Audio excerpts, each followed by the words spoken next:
Chapter 47. Holland Darby and his wife were brought in for questioning. Neither one of them said a word.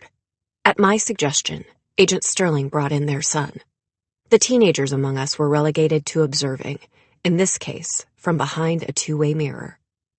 Devastation, resignation, fury, guilt. Michael rattled off the emotions on Kane Darby's face one by one.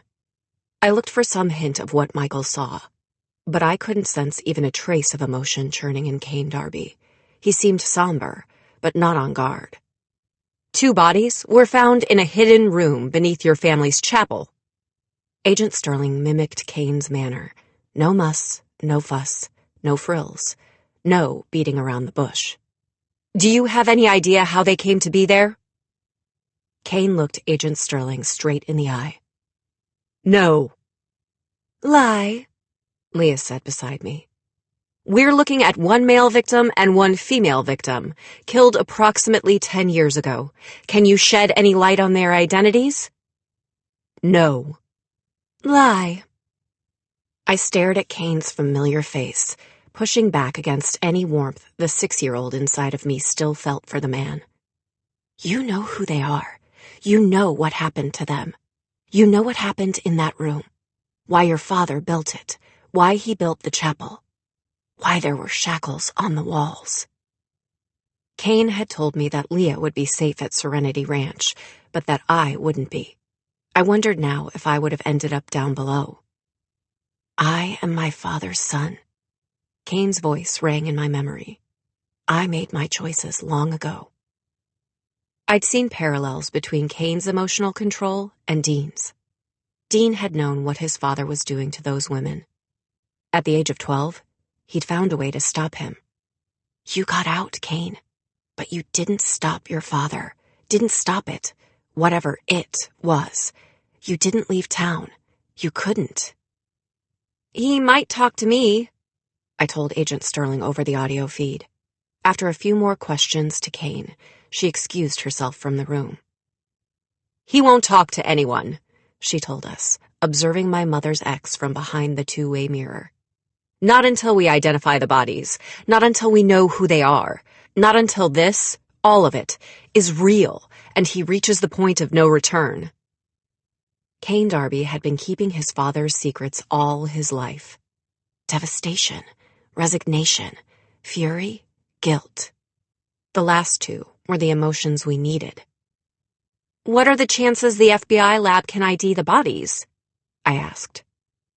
With little more than skeletal evidence and no DNA to compare it to? Agent Sterling returned evenly. Even if they come up with something, it will take time. I thought of today's date, and yesterday's. I thought about the fact that it was still unclear how this, any of it, was related to the Masters. I thought about my mother, shackled, the way that corpse had been shackled. And then I thought about the corpse, the bones peeking out from beneath its fraying flesh, the face that didn't even look like a face.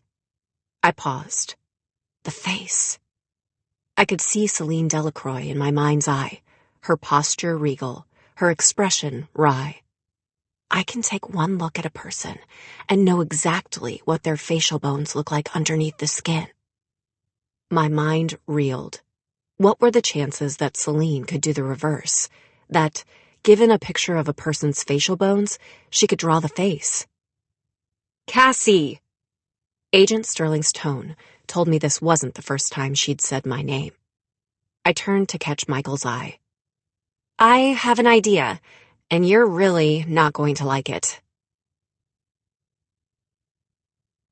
Chapter 48. We sent Celine photographs of our victims, and then we waited. Waiting was not one of the Naturals program's collective strong suits. Within an hour, Agent Sterling was out working the case again, but the rest of us were stuck twiddling our thumbs at the hotel, waiting for Celine to put her skills to the test, waiting for the truth, waiting to find out if our efforts would lead us any closer to my mother. Dean? Of all of us, Leah was either the best at waiting or the worst. Truth or dare? Seriously? I asked Leah. Her lips tilted upward ever so slightly. There's a certain tradition to it, don't you think? She sat down on the arm of the couch. Truth or dare, Dean? For a moment, I thought he would refuse to answer. Truth. Leah looked down at her hands, examining her fingernails. How long are you going to be mad at me? You don't sound vulnerable. You don't sound like the answer could break you. I'm not mad at you, Dean said, his voice cracking. He's mad at himself, Michael clarified loftily. Also, me. Definitely me. Dean glared at him. Truth or dare, Townsend? Those words weren't issued like a question. They were a challenge. Michael offered Dean a charming, glittering smile. Dare. For almost a minute, the two of them were caught in a staring competition. Then Dean broke the silence. Agent Starmans is downstairs patrolling the perimeter of the hotel. I dare you to moon him. What? Clearly, Michael had not been expecting those words to exit Dean's mouth. The term mooning arises from the vaguely moon-shaped form of the human buttocks, Sloane volunteered helpfully. Although the practice dates back to the Middle Ages, the terminology was not common until the mid-1960s. Really? I asked Dean. I was a natural profiler. He was my boyfriend, and I had in no way seen this coming. Then again, he had promised the universe a significant reduction in brooding if it returned Leah to us intact.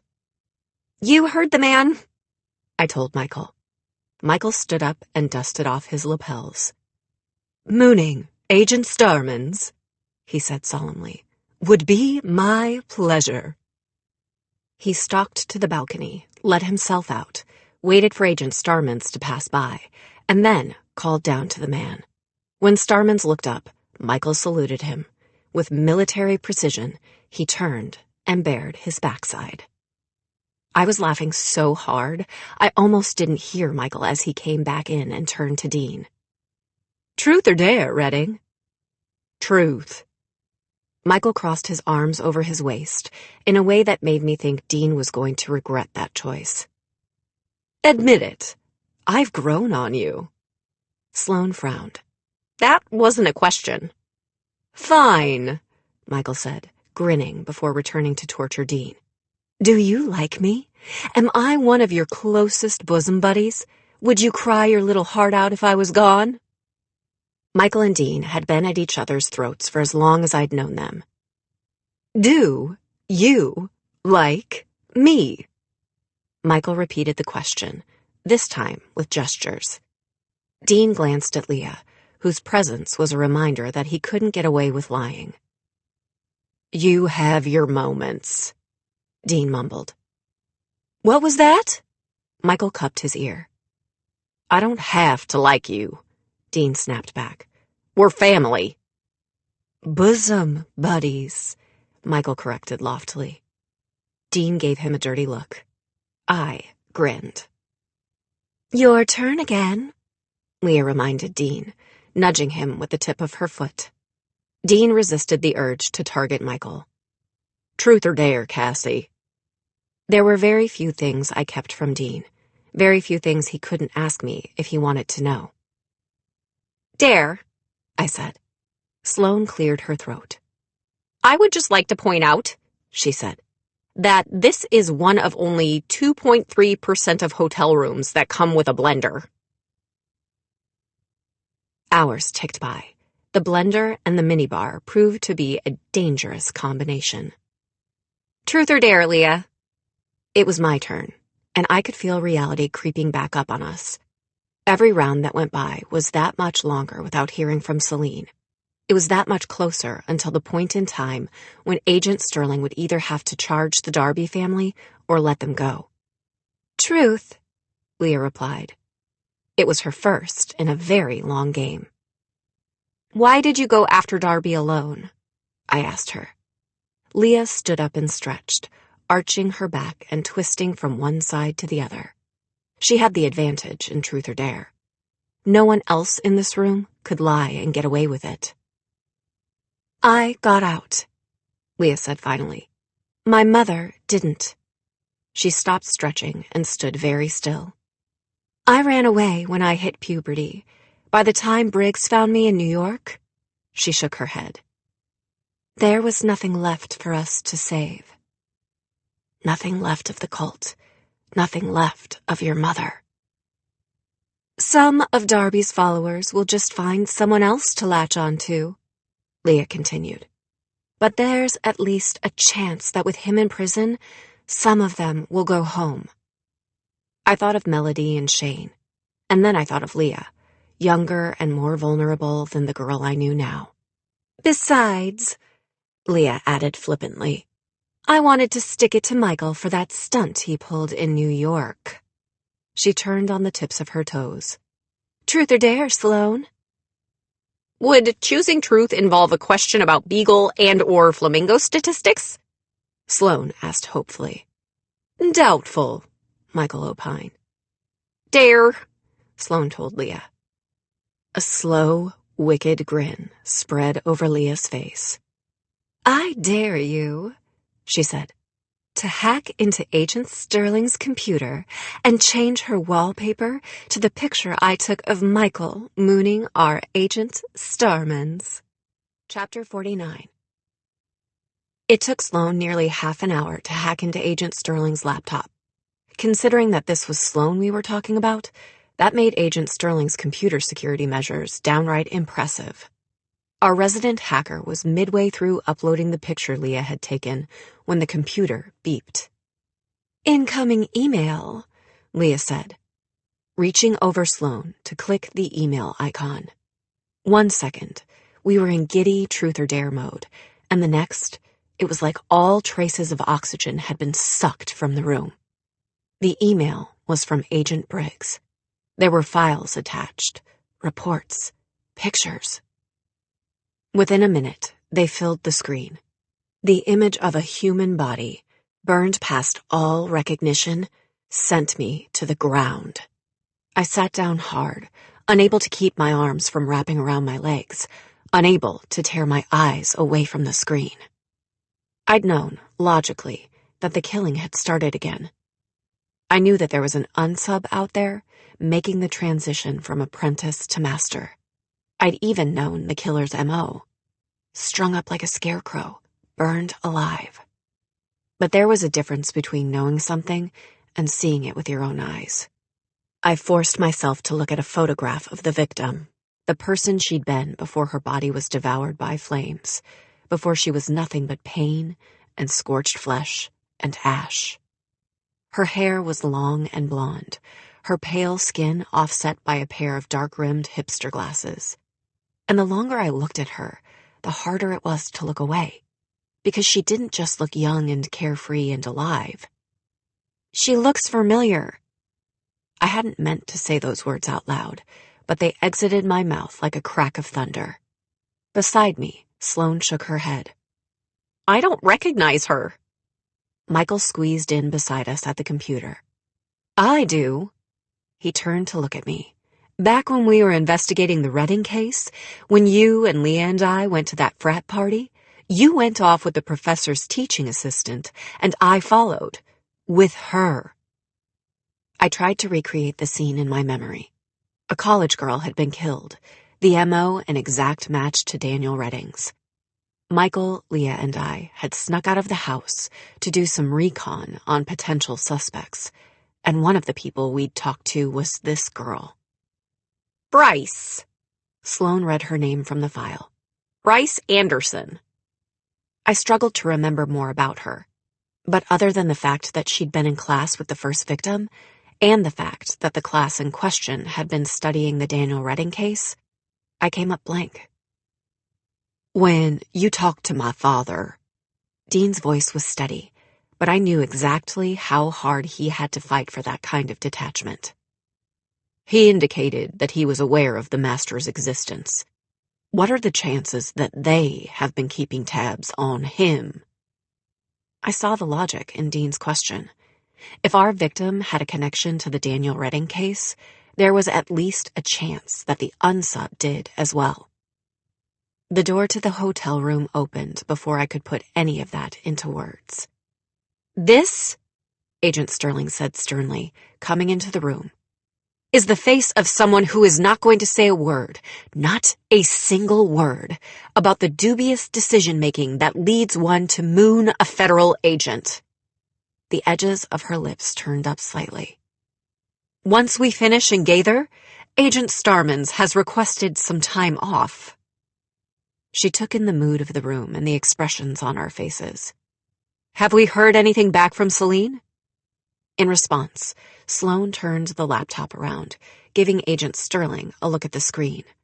The poker face our mentor adopted in that moment told me, beyond any shadow of a doubt, that the files attached to this email weren't news to her.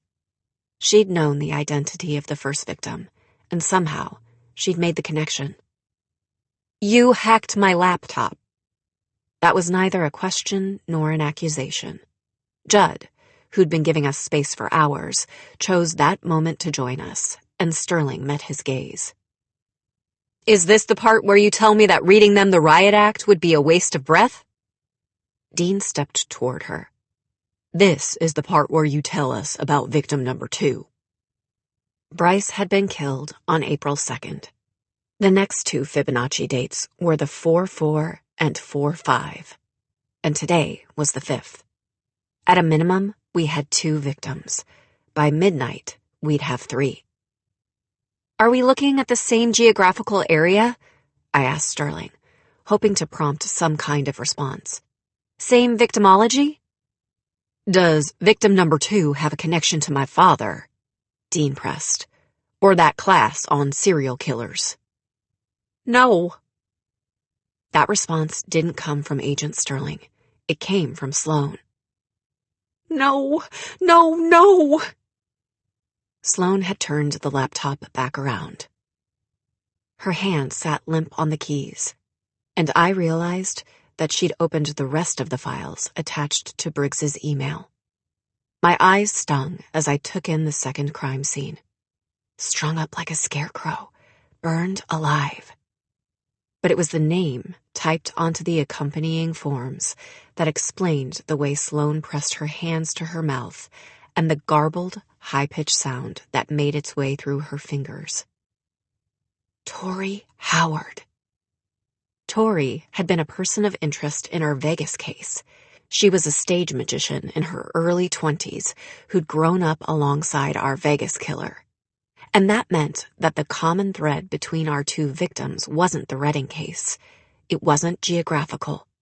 It was us. Cases we'd worked. People we'd talked to. In Tori's case, people we'd saved. She loved him too. Sloane's hands weren't on her mouth anymore, but her voice was still garbled. Tori had been involved with Sloane's brother, Aaron. She'd grieved for him, like Sloane had. She'd recognized Sloane's grief. Call Briggs. Sloane's voice was still quiet, her eyes pressed closed. Sloane, Judd started to say, but she cut him off. Tanner Elias Briggs, Social Security number 449-872-1656, Scorpio on the cusp of Sagittarius, 73.25 inches tall. Sloane forced her blue eyes open, her mouth set in a mutinous line. Call him! This time, when Agent Sterling dialed the number, Briggs picked up. Ronnie? Briggs's voice cut through the air. In all the time I'd known him, he'd almost always answered the phone with his own name. I wondered what to read into the fact that this time he'd answered with hers. You've got the entire group, Agent Sterling said, setting the phone to speaker. The kids hacked my computer. They saw the files. You should have told me, Sloane said fiercely. When you found out the second victim was Tori. Her voice shook slightly. I should have known. You had your plate full. Judd was the one who responded, not Briggs. You all did. The former Marine's characteristically gruff manner softened slightly as he moved toward Sloane. You remind me of my Scarlett. Judd rarely spoke his daughter's name. It carried an unearthly weight when he did. Too much sometimes, Sloane.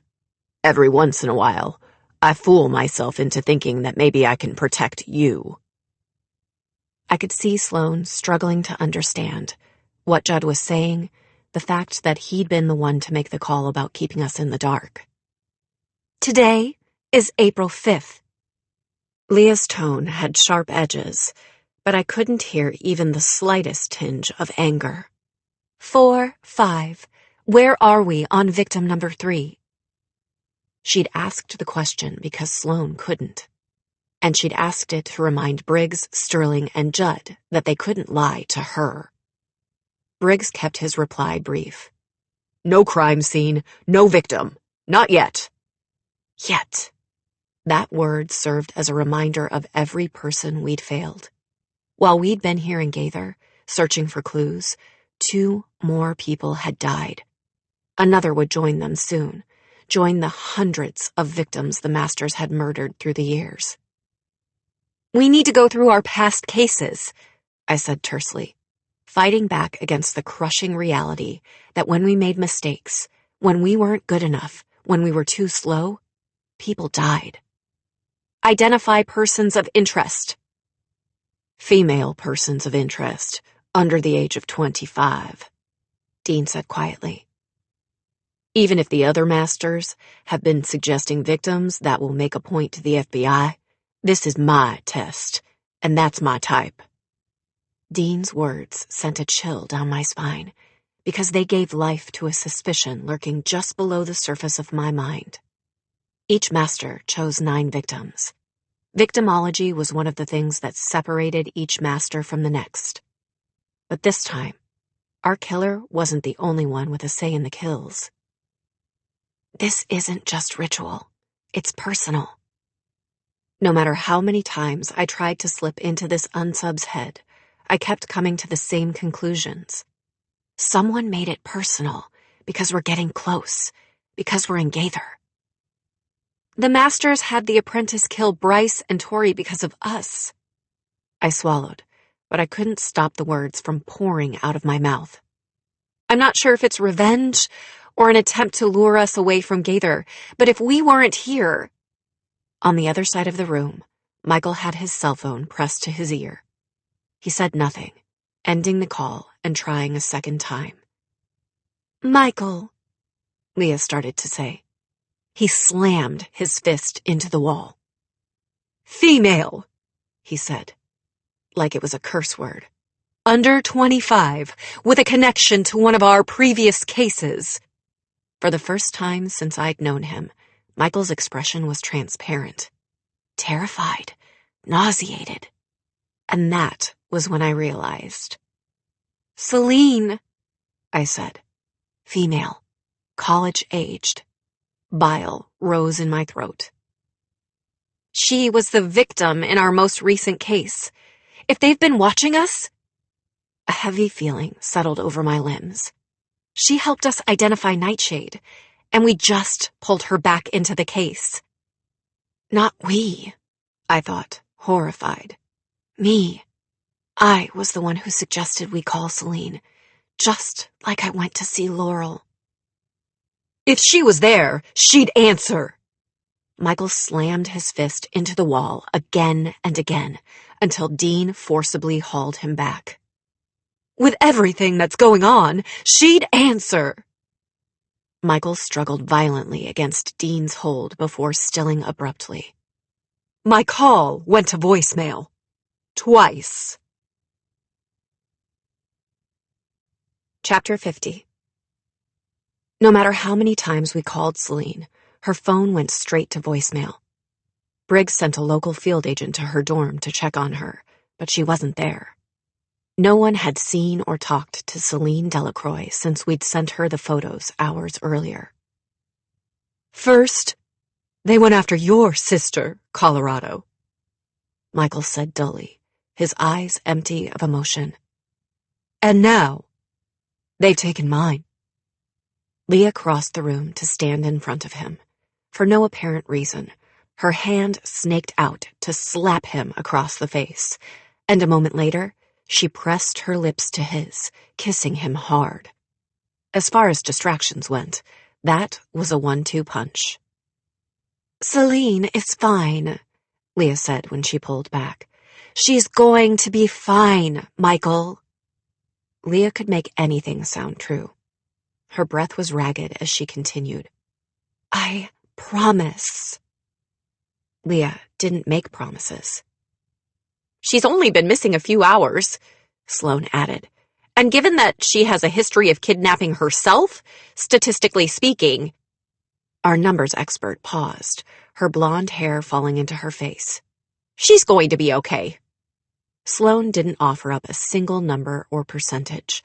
Whatever numbers were flying through her head, she fought back against them for Michael and echoed Leah's words. "I promise." Dean clapped a hand onto Michael's shoulder. Michael's eyes found their way to mine. "She's going to be okay," I said softly. After everything we'd been through, everything we'd lost, I had to believe that. But I didn't promise. I couldn't. Michael, taking one look at my face, would have known why. A knock at the hotel room door broke the silence that had fallen over us. Judd stepped forward to prevent me from answering it. Looking through the peephole, he let his hand drop from the gun at his side and opened the door. "You have a bad habit of disappearing, young lady." I processed Judd's words before I registered the identity of the girl on the other side of the door. "Celine?" Celine Delacroix stood, designer suitcase in hand, her hair swept gently back from her face. "Two-dimensional skull photos blow," she declared in lieu of a greeting. "Take me to the bodies." Chapter 51. It hadn't occurred to Celine to tell anyone she was going on an impromptu trip to Oklahoma. She'd turned her phone off on the plane. "I told you," Leah smirked at Michael. "Say that I was right." "You were right." Michael rolled his eyes. His voice softened slightly. "You promised." "In the interest of ultimate honesty," Celine cut in, "I'm pretty sure that everyone present would appreciate it if you two got a room." "I wouldn't," Dean grumbled. "I am unbothered by displays of physical and emotional intimacy," Sloane volunteered. "The nuances and statistics underlying courtship behavior are quite fascinating." The edges of Celine's lips quirked upward as she met Sloane's gaze. "You don't say." Sloane frowned. "I just did." "I could use some mathematical expertise for these facial reconstructions." Celine cocked her head to the side. "You in, Blondie?" Remembering Sloane's reaction to the bodies in the basement, I expected her to decline, but instead, she took a step toward Celine. "I'm in." Agent Sterling, Celine, and Sloane left before the sun came up the next morning. I ended up along for the ride. In all my time in the Naturals program, this was my first visit to one of the FBI labs, in this case, a secure facility a 2-hour drive from Gaither. After the medical examiner had finished her analysis of both bodies and a forensics team had gathered trace evidence from the clothing and skin, what little had remained of our victim's flesh had been stripped from the bones. The two skeletons lay side by side. Agent Sterling cleared the room before allowing us in. Celine stood in the doorway, taking in the long view before advancing on the skeletons, circling them slowly. I knew, just from her posture, that her eyes missed nothing. Her gaze latched onto the smaller skeleton, our female victim. You see more than bones. You see contours, a cheek, a jaw, eyes. "Can I touch her?" Celine asked, turning to Agent Sterling. Sterling inclined her head slightly, and Sloane handed Celine a pair of gloves. Celine slipped them on and ran her fingertips gently over the woman's skull, feeling the way the bones curved and met up with each other. For Celine, painting was a whole-body endeavor, But this was sacred. 2.39 inches between her orbital cavities, Sloane said softly. An estimated 2.5 inches between her pupils and mouth. Celine continued her exploration of the skull, nodding slightly. As Sloane rattled off more measurements, Celine reached for the sketch pad she'd laid on a nearby exam table. Within seconds, she had a pencil in hand, and it was flying across the page. As Celine drew, she stepped back from the rest of us. "You'll show it to us when it's ready, when it's done." It was several minutes before the sound of Celine ripping the paper out of her pad cut through the air. Without a word, she handed the picture to Sloane, set down her notepad, and turned her attention to the second skeleton. Sloane brought the picture to me. I brought it to Agent Sterling. The woman staring back at us from the page was in her late 20s, pretty in an ordinary kind of way. A creeping feeling of familiarity tugged at me.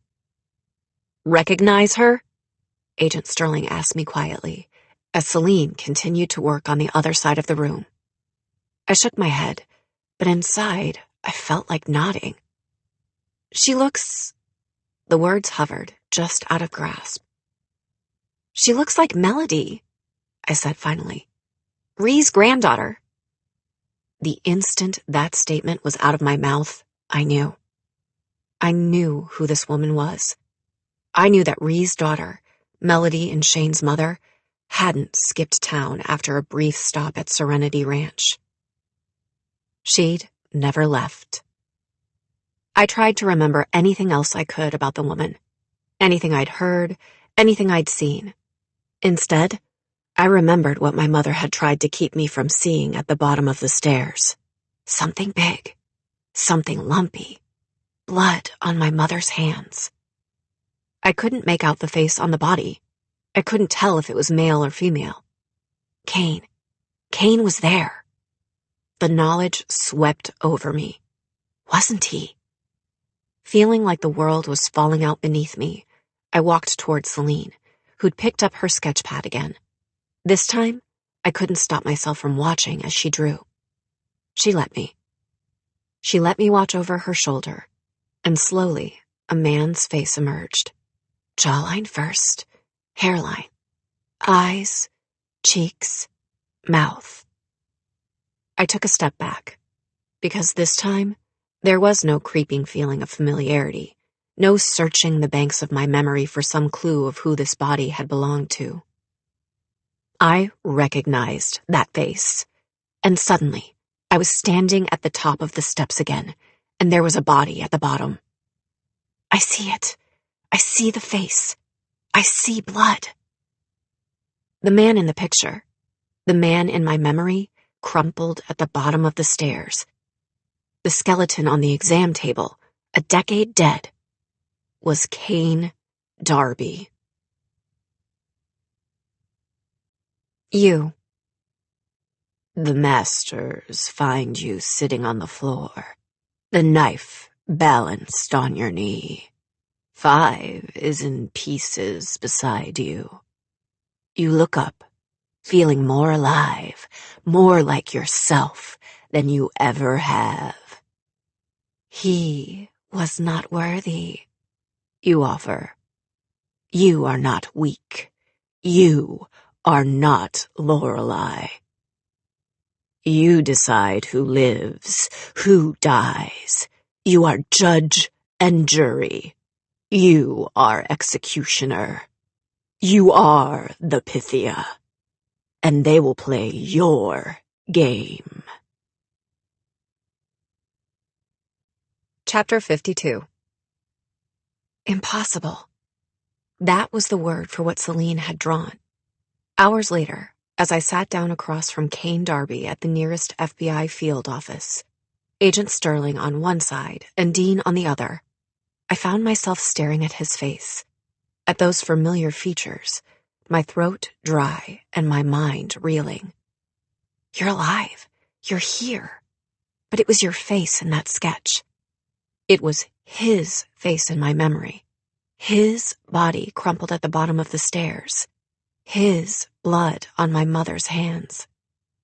There was an explanation, and I knew in my gut that I could make Kane give it to me, but just looking at him, I was frozen, like a diver standing at the edge of a cliff staring down at rough waves breaking against the rocks below. "Did my mother ever mention the BPEs to you?" I asked Kane, somehow managing to form the words. Behavior, personality, environment? "Lorelei was teaching you the tricks of her trade," Kane said. A decade on, I could still hear an echo of emotion when he said her name. "She taught me well." I let that sink in, sounding calmer than I felt. Well enough that the FBI finds my skills useful on occasion. "You're a child." Kane's objection was predictable enough to steady me, grounding me in the here and now. "I'm the person asking the questions," I corrected evenly. I knew instinctively that Agent Sterling had been right. If we'd tried this tactic without having identified our victims, I wouldn't have been able to get anything out of Kane. But Celine's facial reconstructions had changed the game. "You'll know in a moment that this is real, that your family's secrets are coming out, that there's no use in fighting it, that the power of penance pales next to confession.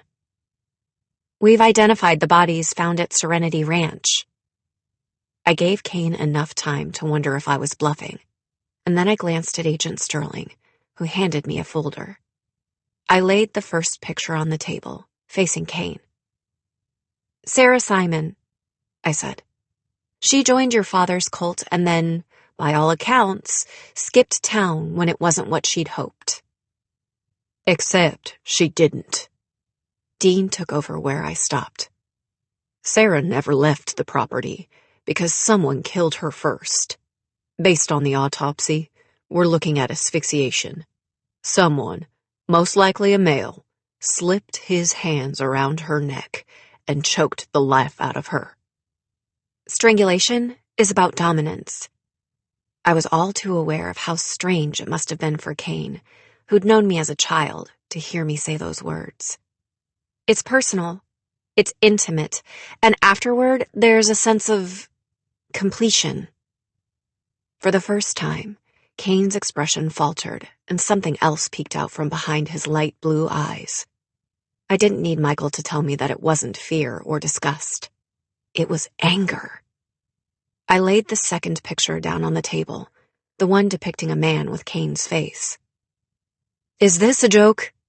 Kane asked. "This is the face of the second victim," I said.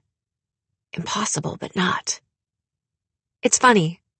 No one in Gaither ever mentioned that you had a twin." That was the only explanation that made sense. Not Kane crumpled at the bottom of the stairs. Not Kane covered in blood. "Maybe," I said, slanting my gaze to catch his. "No one in Gaither knew. You told me the other day that growing up, you were the golden son." I looked down at the photo. "Your brother was something else." Sometimes, a profiler didn't have to know the answers. Sometimes, you just had to know enough to push someone else into filling in the blanks. "My brother's name," Kane said, staring at the picture, "was Darren." The anger I'd seen in his eyes was replaced with another emotion. Something dark, full of loathing and longing. "He used to joke that they'd gotten us mixed up at the hospital, that he was meant to be Kane. In his version, I was Abel. Your brother liked to hurt things." Dean read between the lines. "He liked to hurt you." "He never laid a hand on me," Kane replied, his voice hollow. "He made you watch," Dean said. He knew what that was like, viscerally, in a way he could never forget. Kane dragged his eyes away from Celine's drawing. "He hurt a little girl back in California. He was the reason we moved to Gaither."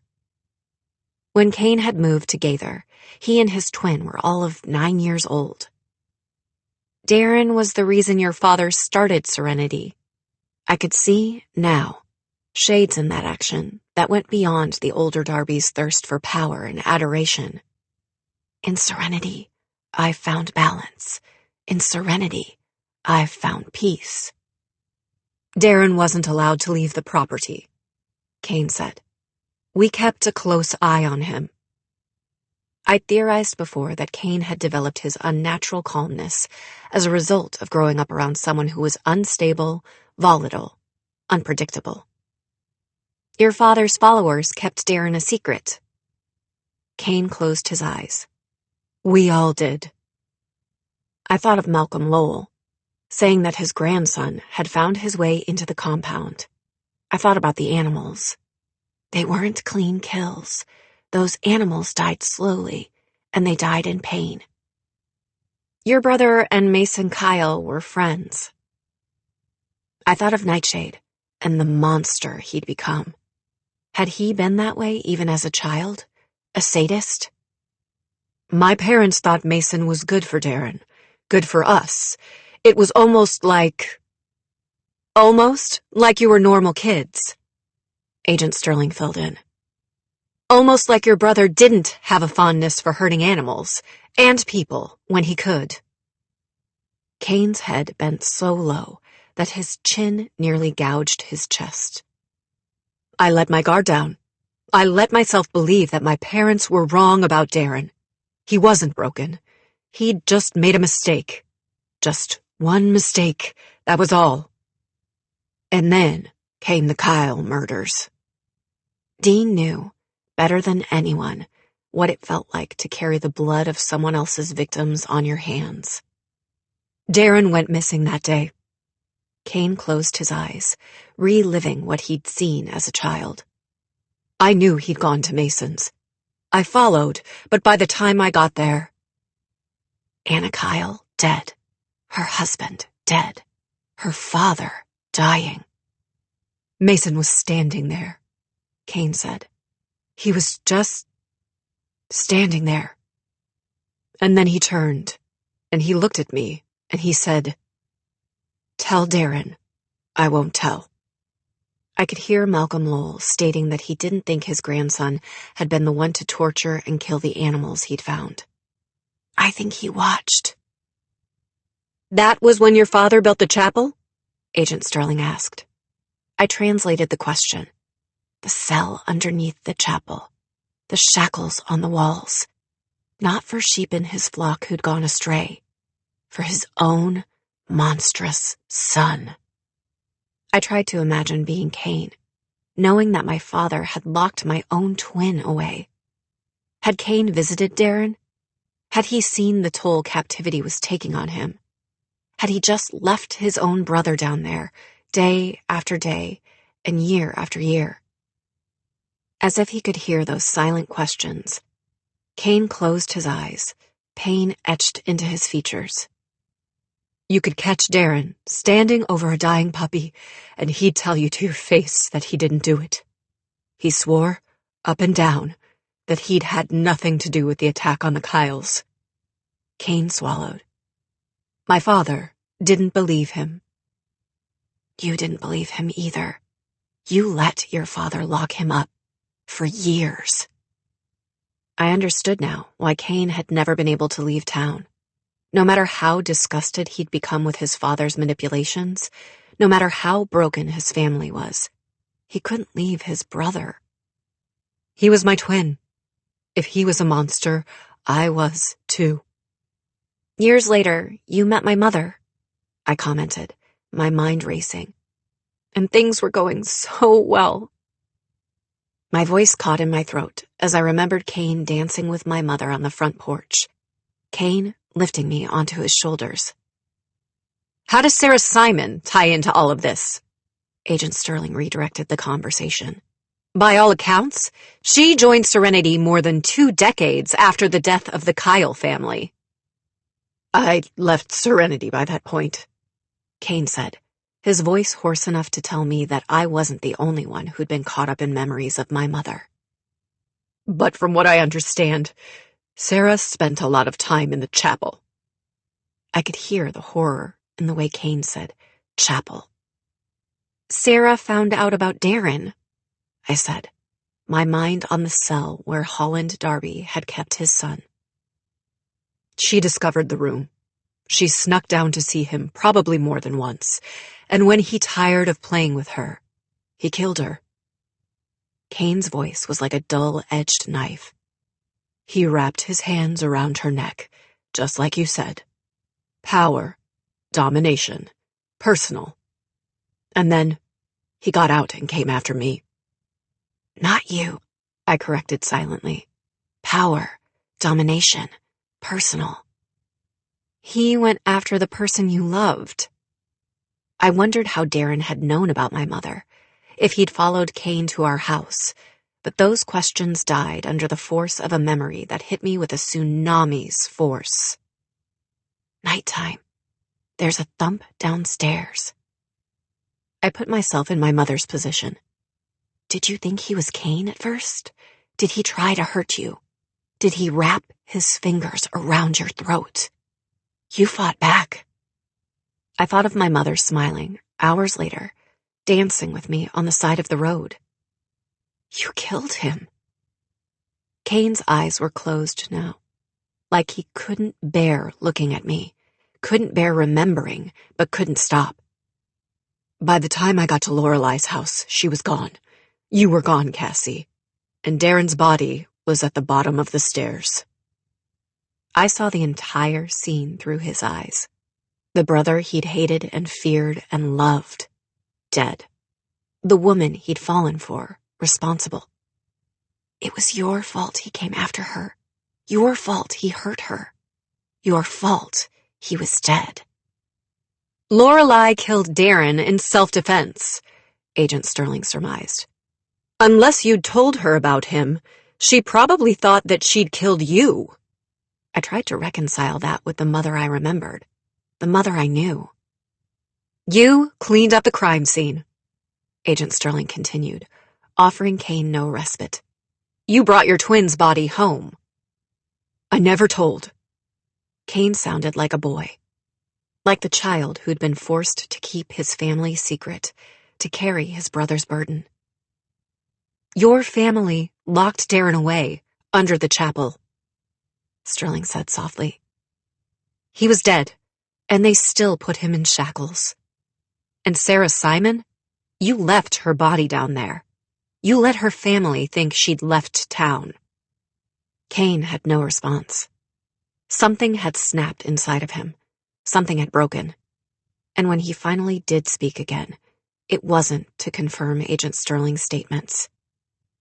In Serenity, I've found balance, he said, a shadow of his former self. In Serenity, I've found peace. You've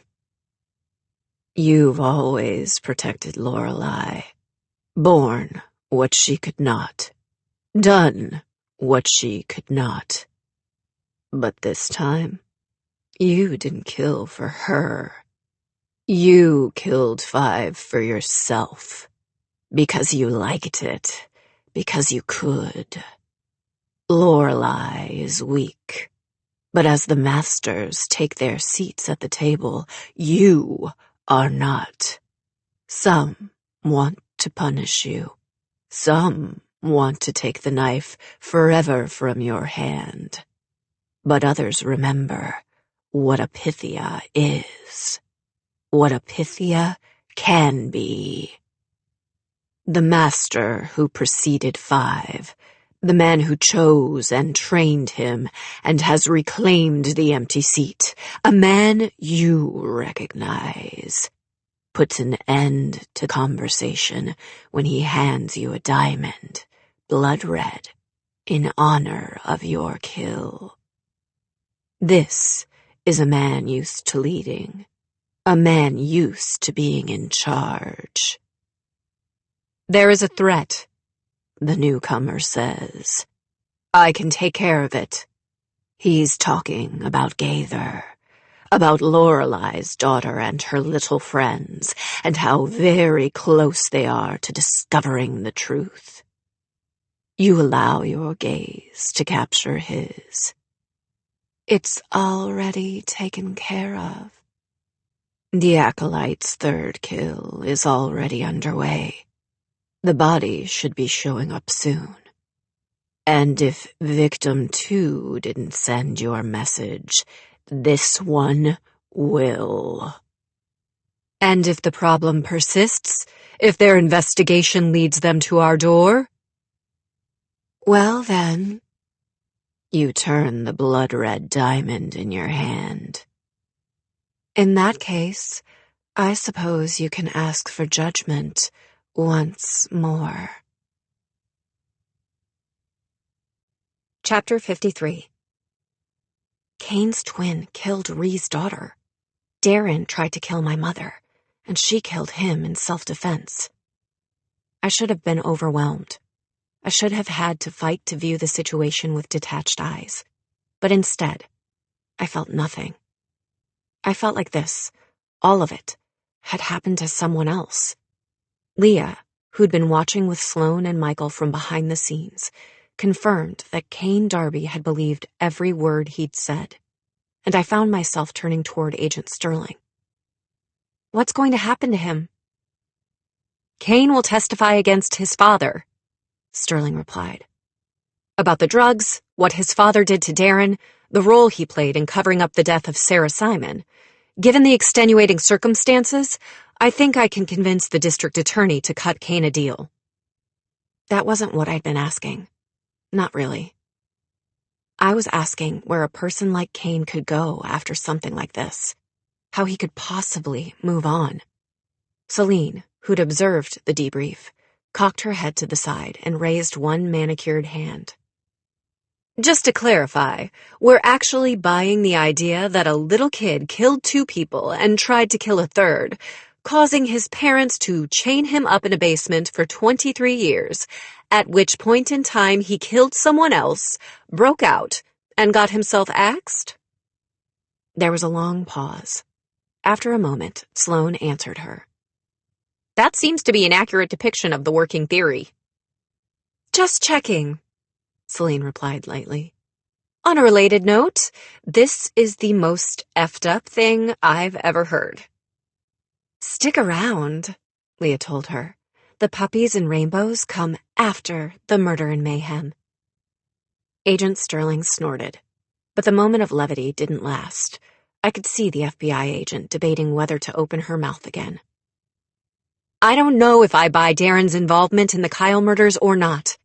Kane believes his brother killed them. That doesn't mean he's correct. You showed up, Kane. The Kyles were dead. Mason, who had a history of watching as your brother slaughtered animals, asked you to tell Darren that he wouldn't tell. That single sentence had been enough to convict Darren in Kane's eyes, in his family's eyes. But that sentence had been spoken by a boy who grew up to become a vicious killer himself. A boy someone had groomed for great things. We have the files from the Kyle murders. The fact that Dean hadn't spiraled into his own darkest memories, of being groomed, of watching, told me that even when normal wasn't an option, going on was. There must be some way of seeing if the story lines up. The average 10-year-old male is 54.5 inches tall. Sloane popped to her feet and began pacing the claustrophobic quarters of the observation room.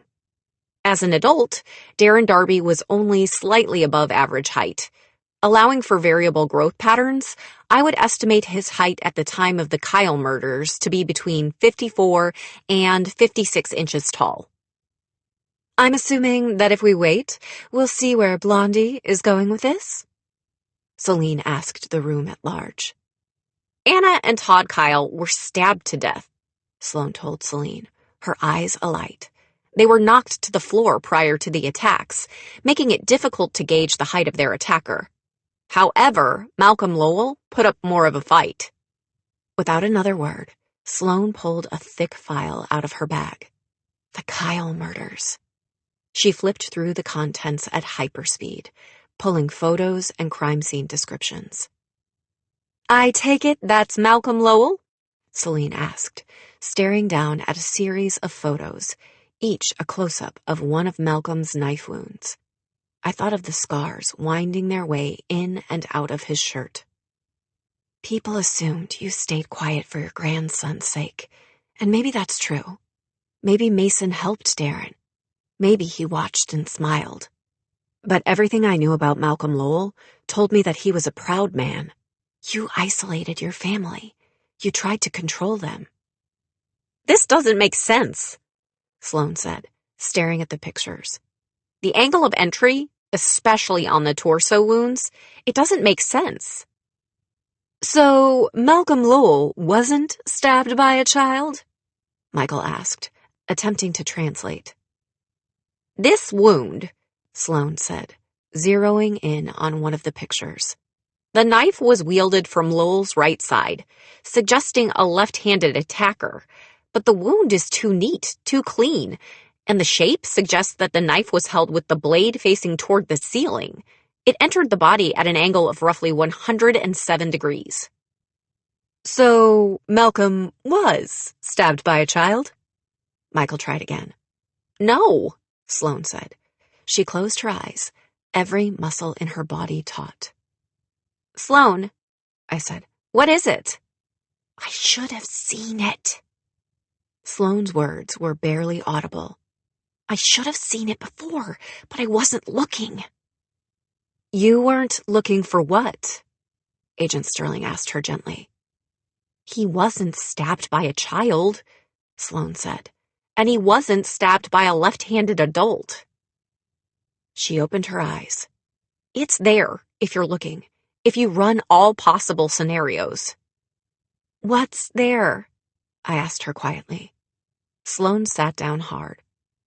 I'm 98% sure that the old man stabbed himself. Chapter 54. What kind of determination would it take to stab a blade into your flesh over and over again? What kind of person could kill his own flesh and blood and then calmly turn the knife on himself? I pictured myself holding a bloodied knife, pictured myself turning it inward, pictured the light glistening off the blade. I'm afraid Mr. Lowell is unavailable. The home health aide who answered Lowell's front door couldn't tell us much more than that. The old man had taken his leave shortly after Agent Sterling had interviewed him, and hadn't told a soul where he was going. As I paced Lowell's house, looking for some shred of evidence, something to confirm Sloane's theory that he'd killed his daughter and son-in-law, then turned the knife on himself to bar suspicion, I couldn't help remembering the statement he'd given to Agent Sterling about the murdered animals. You said that you believed that Mason had watched. I pictured the knife again, picture myself holding it. It must have pleased you to be able to say those words, knowing Agent Sterling wouldn't see the truth behind them. You weren't talking about the way Mason watched Darren Darby kill those animals. You were talking about what your grandson watched you do. What are you thinking? Dean asked, slipping in beside me. I'm thinking that maybe Nightshade did see his parents murdered. Maybe he did watch. I paused, knowing that my next words would hit home for Dean. Maybe it was a lesson. Maybe when Kane arrived later, Nightshade threw suspicion on Darren because little Mason Kyle had learned that a boy who tortured animals wasn't worthy of following. Dean was quiet then, the kind of quiet that told me he'd gone to a dark and cavernous place in his own memory the moment I'd said the word lesson. Eventually, he clawed himself out. My daughter was a disappointment. When Dean spoke, it took me a moment to realize that he was speaking from Lowell's perspective. I tried to raise her right. I tried to raise her to be worthy of my name, but she ended up being just another whore, pregnant at 16, defiant. They lived with me, Anna and her pathetic husband and the boy. The boy, the one who would grow up to be Nightshade. You thought Mason was cut from your daughter's cloth, I said, picking up where Dean had left off. And then he started sneaking out. By Malcolm Lowell's own admission, he had tried to cage his family. He'd tried to control them. I'd assumed that the proud old man would have considered Mason's behavior an affront. But what if you didn't? Air entered and exited my lungs. I took a step forward, even though I didn't know what I was walking toward. What if you considered Mason's little pastime a sign? When the animals started turning up, Dean mused, his voice sounding uncannily like his father's. I thought it might be the boy. Perhaps he had potential after all. But it wasn't Mason. I pressed my lips together as I thought about Cain, broken and hollow. It was Darren Darby. A disappointment, Dean said harshly. A sign of weakness.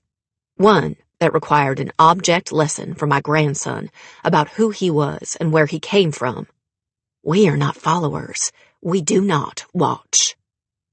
Dean's words coated me like oil, bringing me back to my own encounter with Malcolm Lowell as a child. You knew what it was like to feel the life go out of your victims. You knew the power. You wanted Mason to see you for what you really were, to know exactly whose blood ran in his veins. Out loud, I let myself take that thought to its logical conclusion. To kill his own family, to plan it out so coldly, to go as far as to calmly and brutally attack himself. By the time of the Kyle murders, Malcolm Lowell was already a killer. Dean waited a beat, and then took my statement a step further. Already a master. A chill spread slowly down my spine, like the cracking of ice. You were tested. You were found worthy. You'd already killed your 9. The timing doesn't add up, I said, pushing down the urge to look over my shoulder, like the old man might be there, watching me the way he had when I was a child. The poison master who trained Nightshade, the one who chose him as an apprentice, didn't become a master himself until years after the Kyle murders. And that meant that if my instincts and Dean's were correct, Malcolm Lowell was not the poison master. You were something more. You groomed your grandson for greatness, I said, my heart thumping in my chest. You saw the potential, and you made Mason a monster.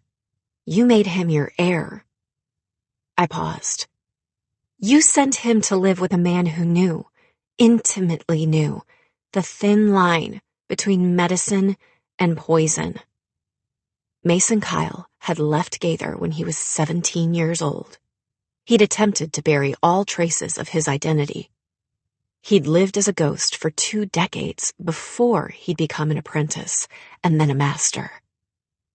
He knew it was coming. He always knew what he was meant to be. Even thinking about Nightshade, I never left the old man's perspective. You made him in your own image. You made him worthy. A flicker of shadow was the only warning I had that Dean and I were no longer alone. Basements are actually relatively rare in Oklahoma, Sloan commented, popping up beside us. But this house has one. My heart had leapt into my throat before I'd realized that Sloan was the one who'd joined us. It stayed there as I turned the word basement over and over in my mind, thinking about the fact that Laurel had grown up inside and underground. Thinking that Holland Darby might not be the only one in Gaither with shackles built into his walls. I knew, logically, that it couldn't be that simple. I knew that my mother had probably never been here, knew that wherever the masters kept her, wherever they conducted their business, it probably wasn't in one of their basements. But as I wound my way toward the basement, Dean and Sloan on my heels and Leah and Michael falling in beside us, I couldn't push down the roar building in my mind, the incessant thumping of my heart as I thought, you built this house for your wife, for your family, for what was to come. The basement floor was made of concrete, The beams overhead were covered in cobwebs. A surplus of cardboard boxes made the room's function clear. Just storage, just a room. With no idea what I was looking for, I began to open boxes and go through the contents. They told a story of a man who'd gotten started on his family later in life, of the local girl he'd married, of the daughter who'd lost her mother when she was 6 years old. 6 years old. Suddenly, I was taken back to the day Malcolm Lowell had caught Melody and me in the apothecary garden. "How old are you?" the man demands. "I'm 7, Melody answers, "but Cassie's only 6. I was 6 years old when I met Malcolm Lowell. His daughter was 6 years old when her mother died. Mason Kyle was 9 when he watched his grandfather murder his parents. 6, I said out loud, sitting down hard between the boxes, the concrete digging into the skin under my legs. 6, 6, and 9. 3 plus 3, Sloane rattled off, unable to stop herself. 3 times 3. The masters kill 9 victims every 3 years. There are 27, 3 times 3 times 3, Fibonacci dates total. My hand brushed up against something etched into the concrete. I shoved a box to the side to get a better look. 7 circles around a cross.